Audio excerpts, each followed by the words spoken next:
The new Nicolas Cage film, Renfield, has hit theaters. Let's talk about it. So, Renfield is about Nicholas Holt's character, Renfield, who is a servant to Nicolas Cage's Dracula. So, it plays out a bit how you would expect, although there was a little unexpected surprise along the way. But it's overall a very interesting film. So let's talk about the story real quick.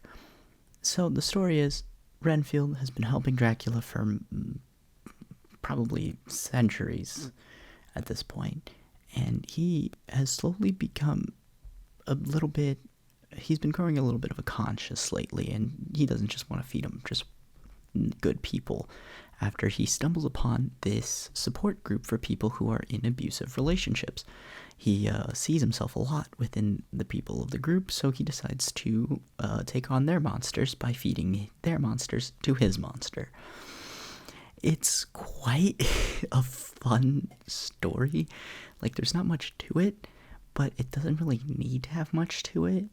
So overall, the story gets a nice hand grenade score from me, as it's explosive, all right, and we'll talk about that now with our cinematics. This movie's hilarious, and at some points I think this is comparable to a Mortal Kombat video game. Not the Mortal Kombat movie, but the video game, when you could just full-blown annihilate people. One of my favorite sequences, and maybe a bit of a spoiler, but yeah, there was a literal Mortal Kombat style X-ray move in this film, and it was hilarious. A movie is engaging, fun, and exciting when every time that there is immense amounts of gore in a comedy movie, everyone's going, "Oh!"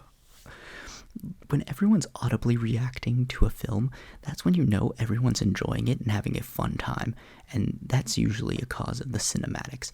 So in that case, I give this movie a solid hand grenade score in the cinematics department. Now, in terms of the directing was a little bit sloppy, but it wasn't really that bad. It was enjoyable, it was still fun, and the guy who directed this film is also part of the group that went and made some of the Lego movies and Dungeons and Dragons from earlier this year. And it is quite a fun ride. So, the whole time, it's very funny. And it's very well directed. The action sequences are pretty well made. However, if it's just action and comedy, I'm going to have to dock it a few points.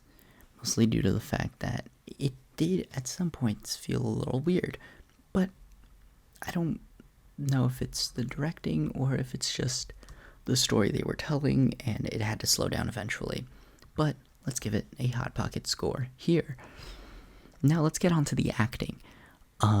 Yeah, Nicholas Hoult does great. Nicolas Cage, amazing. And Ben Schwartz is in it. What else do I need to say? Those three carry the film, and it's good because they were pretty much the whole main force behind it, and they were very good in it. Awkwafina, another main force behind the film. I am not usually a big fan of Awkwafina. I usually find her performance to be super distracting in films, but for the first time I think ever, I didn't find her to be overly distracting.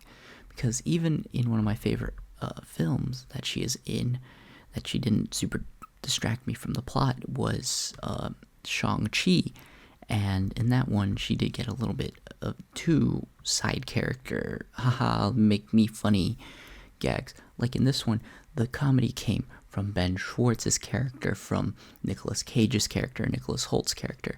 All three of those do great in their comedic timing and performances, so the acting gets a solid hand grenade score from me.